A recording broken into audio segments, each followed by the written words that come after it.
Saúde, irmãos, com a paz do Senhor, amém? Vamos orar para a gente iniciar a nossa aula de hoje. Senhor, nosso Deus e nosso Pai, nós queremos te agradecer, Senhor, por estarmos mais uma vez reunidos para aprender a sua palavra, meu Pai. Que em nome de Jesus o seu Espírito Santo esteja conosco, nos conduzindo, nos guiando, nos fortalecendo, nos dando sabedoria, nos dando discernimento da sua palavra, Senhor, da sua vontade. Que o Senhor repreenda em nome de Jesus, Deus, tudo aquilo que vem para nos distrair. Que o Senhor abençoe, Deus, a nossa mente, o nosso entendimento, para que a gente aprenda a sua palavra, meu Pai, para que a gente coloque em prática, Deus, aquilo que nós estamos aprendendo. Que o Senhor venha aumentar a nossa fé, que o Senhor venha nos fortalecer e repreenda todo o mal das nossas vidas, todo o levante do inimigo, meu Pai. Que as tuas promessas, Deus, gloriosas, elas se cumpram nas nossas vidas, em nome de Jesus, amém. O título da lição de hoje é As Promessas de Deus para a Igreja. Nós vamos fazer a leitura que está em 3 livros diferentes, são 3 passagens. A primeira que nós vamos fazer está em Mateus 28, dos versículos 18 ao 20. Depois Marcos, capítulo 16, dos versículos 15 ao 18. E Atos, capítulo 1, dos versículos 6 ao 8, que diz assim, Mateus 28. E chegando-se Jesus, falou-lhes, dizendo, É-me dado todo o poder no céu e na terra. Portanto, ide, ensinai todas as nações, batizando-as em nome do Pai, e do Filho, e do Espírito Santo, ensinando-as a guardar todas as coisas que vos tenho mandado. E eis que estou convosco todos os dias, até a consumação dos séculos. Amém. Marcos 16. E disse-lhes, Ide por todo o mundo e pregai o evangelho a toda criatura. Quem crer e for batizado será salvo, mas quem não crer será condenado. E estes sinais seguirão aos que crerem. Em meu nome expulsarão demônios, falarão novas línguas, pegarão nas serpentes, e se beberem alguma coisa mortífera, não lhes fará dano algum. E imporão as mãos sobre os enfermos, e os curarão. Atos 1. Aqueles, pois, que se haviam reunido, perguntaram-lhe, dizendo, Senhor, restaurarás tu, neste tempo, o reino de Israel? E disse-lhes, não vos pertence saber os tempos ou as estações que o Pai estabeleceu pelo seu próprio poder. Mas recebereis a virtude do Espírito Santo que há de vir sobre vós. E ser-me-eis testemunhas, tanto em Jerusalém, como em toda a Judéia e Samaria, e até aos confins da terra. Nessas 3 passagens que nós lemos, nós vemos promessas de Jesus para nós como igreja. Primeiro ele diz que ele estará conosco todos os dias até a consumação dos séculos, ou seja, ele não vai nos deixar sozinhos. Na segunda passagem ele fala que quem crê e for batizado será salvo. Então é a promessa da salvação para aqueles que crerem. E junto disso, ele promete também que acontecerão sinais. Sinais seguirão aqueles que crerem. E ele diz também que nós receberemos a virtude do Espírito Santo. E para que essas promessas se cumpram, nós precisamos crer e nós precisamos obedecer. Uma coisa que a gente não pode esquecer jamais, que a gente fala isso, vou falar isso todas as lições, porque nós vamos falar esse trimestre sobre as promessas de Deus. Então nós precisamos entender e não podemos nos esquecer disso jamais, que Deus cumpre todas as suas promessas. Nós já falamos que existem promessas condicionais e existem promessas que são incondicionais. Então, as promessas condicionais são aquelas que têm um se. Se fizer isso, vai acontecer aquilo. E as incondicionais é que vão acontecer independente de qualquer coisa, independente de qualquer condição. E esse é o Deus que nós servimos, um Deus fiel, um Deus verdadeiro que cumpre as suas promessas. E nós, como igreja de Cristo, nós somos portadores de promessas gloriosas de Deus. Amém? E o primeiro tópico da lição diz assim, a natureza da promessa de Deus para a igreja. A promessa de sinais sobrenaturais. Então, o Evangelho de Mateus 28, do 18 ao 20, que nós lemos, ele revela o estabelecimento da grande comissão para os seus discípulos. Então, ele fala, ide, fazei discípulos. Nesta comissão, 3 palavras resumem a tarefa. Ide, ensine e batize. Então, é isso que o Senhor quer de nós. É isso que ele espera de nós como seus discípulos. E em Marcos 16, nós temos uma promessa de que sinais sobrenaturais ocorreriam para confirmar a obra da grande comissão. Quando a gente lê o livro de Atos, logo quando começa a igreja, logo após eles serem revestidos de poder, serem batizados pelo Espírito Santo, que os discípulos saem, que eles se espalham e começam a anunciar o evangelho, a gente vai ver que esses sinais, eles acontecem de maneira poderosa, a ponto de a sombra dos discípulos curarem, os lenços curavam. Então, é literalmente o cumprimento dessas promessas. Nós, que já temos tempo como cristãos, a gente também sabe, né? A gente já viu o Senhor realizar isso, o Senhor realizar sinais, o Senhor realizar maravilhas, o Senhor realizar curas, como ele diz aqui, né? Que aqueles que crerem, se eles orarem pelos enfermos, colocarem as mãos sobre os enfermos, eles ficarão curados. Então é isso que o Senhor promete e ele cumpre. Amém? Então, nós, como igreja de Cristo, a gente tem essa promessa e a gente sabe que ela se cumpre. Ao anunciarmos a mensagem do evangelho, né, de arrependimento, de salvação, nós devemos esperar que milagres aconteçam em nome de Jesus, porque essa é a realidade do reino de Deus. Então, quando você anunciar a mensagem do evangelho, você deve anunciar com a convicção de que sinais e maravilhas acontecerão, porque essa é a promessa de Jesus para a sua igreja. O próximo subitem fala assim, a promessa de revestimento de poder. Então, com base na promessa de Cristo para seus discípulos, em Atos capítulo 1, nosso Senhor faz a promessa de capacitação espiritual para a proclamação do Evangelho de Cristo. Então, o que ele fala? Recebereis a virtude do Espírito Santo. Ou seja, não vem de nós, mas vem de Deus a capacidade para anunciar a mensagem do Evangelho. E a promessa do batismo com o Espírito Santo para capacitar os crentes na transmissão das boas novas da salvação, porque Jesus, ele prometeu isso para aqueles discípulos. Eles falam, olha, vocês devem permanecer em Jerusalém até que do alto vocês sejam revestidos de poder. Então, ali no dia de Pentecostes, eles receberam o Espírito Santo. E não acabou ali, né? Porque a gente viu que aqueles que estavam reunidos ali receberam, e ao longo dos livros e das cartas, a gente vai ver que os novos crentes, eles também iam recebendo o Espírito Santo de Deus, falando em novas línguas, recebendo dons, o Senhor realizando sinais e maravilhas, e continua acontecendo até os nossos dias de hoje, porque essa é uma promessa para a igreja, e nós somos a igreja do Senhor Jesus Cristo, amém?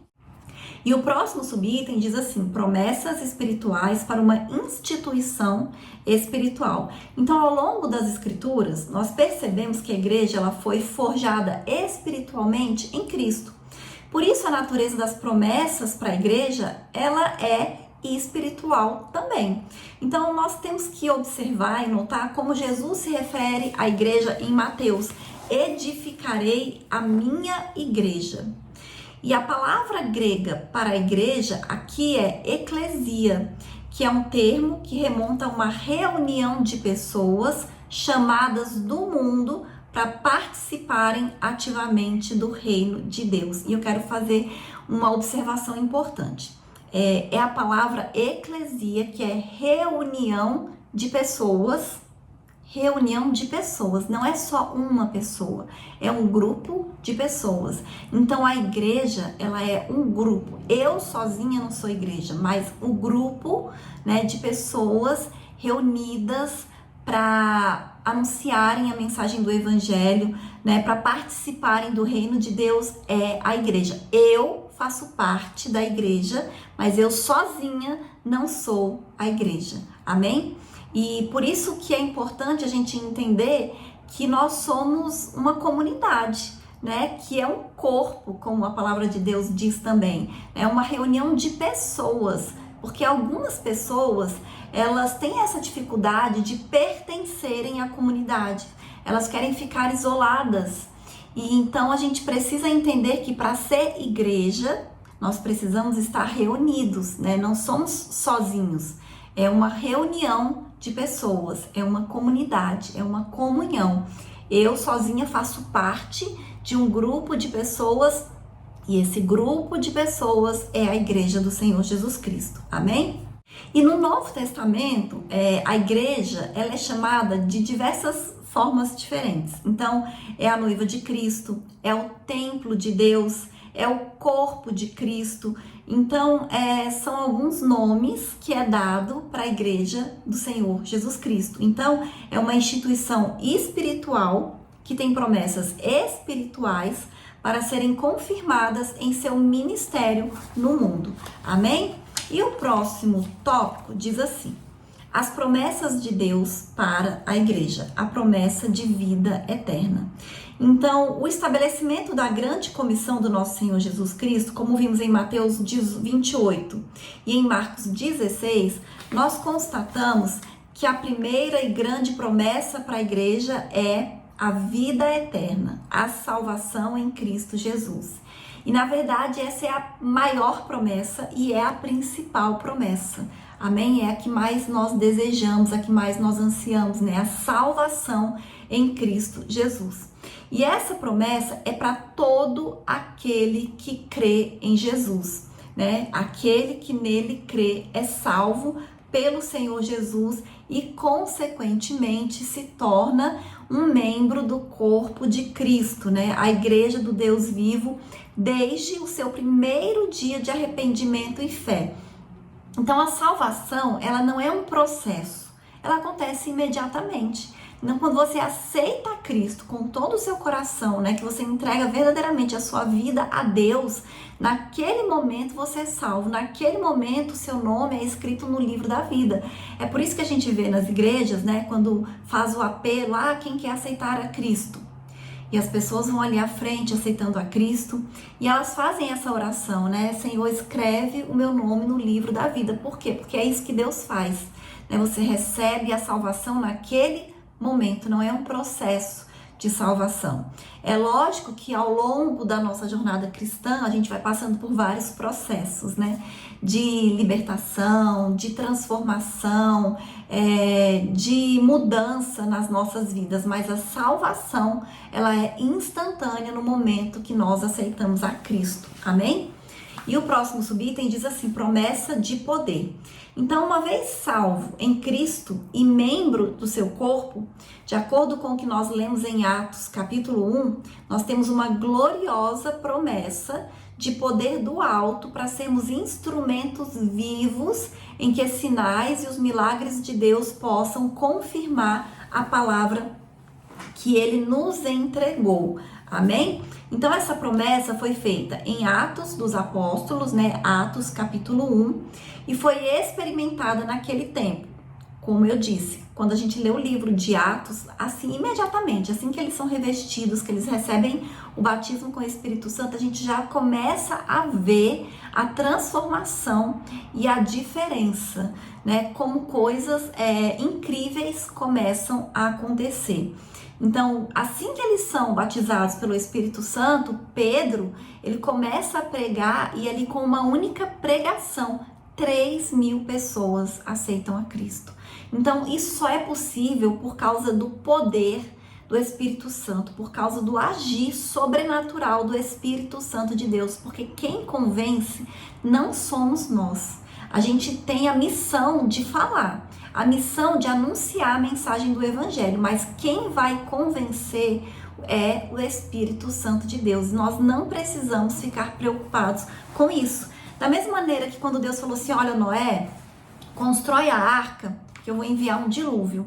Noé construiu a arca. Ele não ficou preocupado de como aconteceria o dilúvio, de que se Deus ia mandar o dilúvio ou não, a chuva ou não. Ele construiu a arca, ele fez a parte dele. E Deus fez a parte dele. Então, na pregação da mensagem do Evangelho é da mesma maneira. A gente faz a nossa parte. A gente prega e o Espírito Santo vai fazer a parte dele, que é convencer. Então, sempre que a gente faz a obra do Senhor, que a gente anuncia a mensagem do Evangelho, que a gente ora por uma pessoa que está enferma, a gente não precisa se preocupar se Deus vai realizar um milagre ou não. A gente faz, a gente obedece, né? E o agir e o milagre e o cumprimento da promessa é com Deus. Amém? E da mesma maneira que o Espírito Santo desceu sobre aquelas pessoas ali em Atos, no dia de Pentecostes, ele continua vindo hoje, né? Batizando diariamente milhares de pessoas ao redor do mundo, pessoas sendo revestidas pelo poder do Espírito Santo, né? Falando em novas línguas, realizando milagres, sinais e maravilhas. Tudo isso por causa do poder de Deus, por causa da palavra de Deus, né? E por causa do Senhor, que é fiel para cumprir as suas promessas e as suas palavras. E o próximo subitem diz assim, a promessa da glorificação do nosso corpo. Então, no mesmo corpo do texto bíblico em que se encontra a promessa de revestimento de poder, que está em Atos, capítulo 1, também se encontra a promessa da vinda do Senhor, ou seja, do retorno, da segunda vinda do Senhor. Lá em Atos capítulo 1, versículo 11, diz assim, varões galileus, por que estáis olhando para o céu? Esse Jesus, que dentre vós foi recebido em cima no céu, há de vir, assim como para o céu o vistes ir. Então, da mesma maneira que ele foi, ele vai voltar. Essa é a promessa que nós temos. E a palavra de Deus nos mostra que quando o nosso Senhor arrebatar a sua igreja, nós seremos semelhantes a ele, porque assim como o veremos. Está lá em 1 João, capítulo 3, versículo 2. E quando o nosso corpo for glorificado, o veremos face a face e o conheceremos como ele também nos conhece. Então essa é uma promessa gloriosa e é uma promessa incondicional. A vinda de Jesus, né, a volta de Jesus, ela vai acontecer, independente de qualquer coisa, independente de qualquer condição. E aqueles que crerem, aí sim, é uma condição, serão salvos, né, serão transformados, terão um corpo glorificado. E é essa a nossa esperança, né, a nossa bendita esperança. Amém? E o próximo tópico, ele fala assim, condições para viver as promessas de Deus. É preciso crer.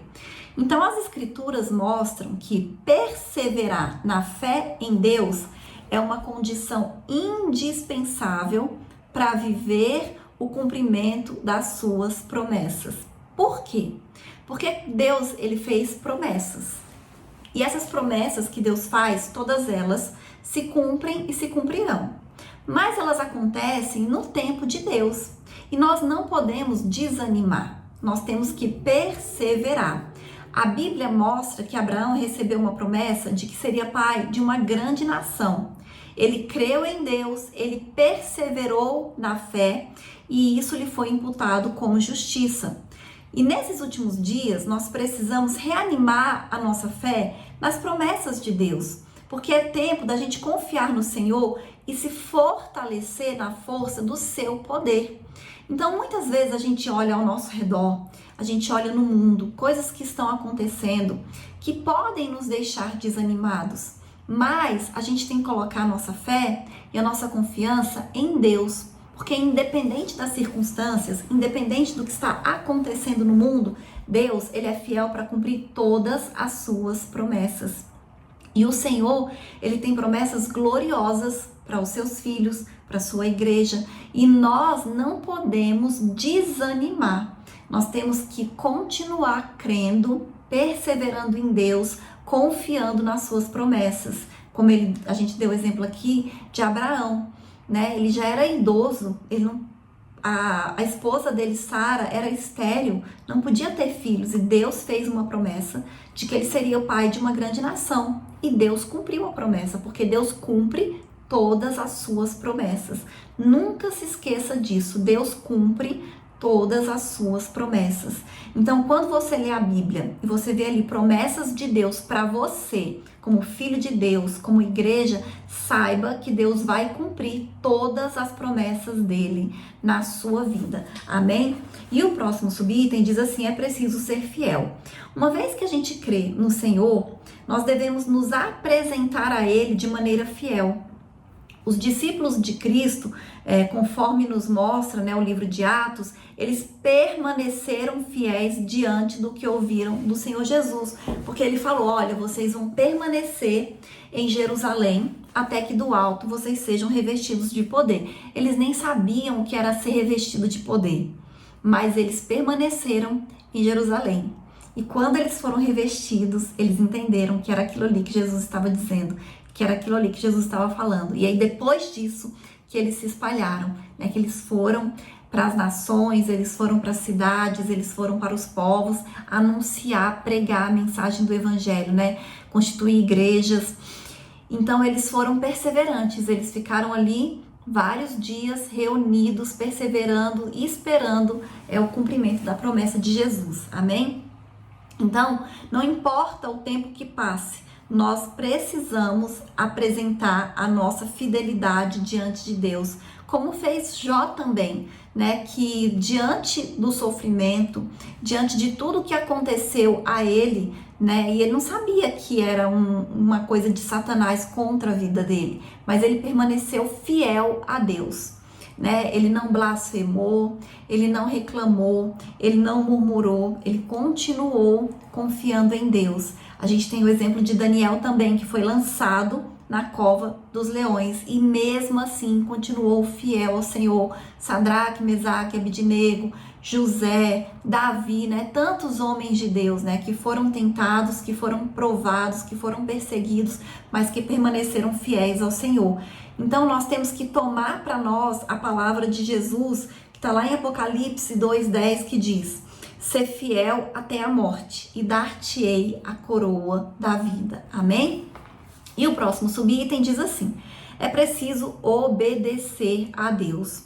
Então, obediência é a condição para que Deus cumpra as suas promessas nas nossas vidas, na vida de um povo, na vida da igreja, na vida de uma nação. Então a obediência é o segredo, é a chave da vitória.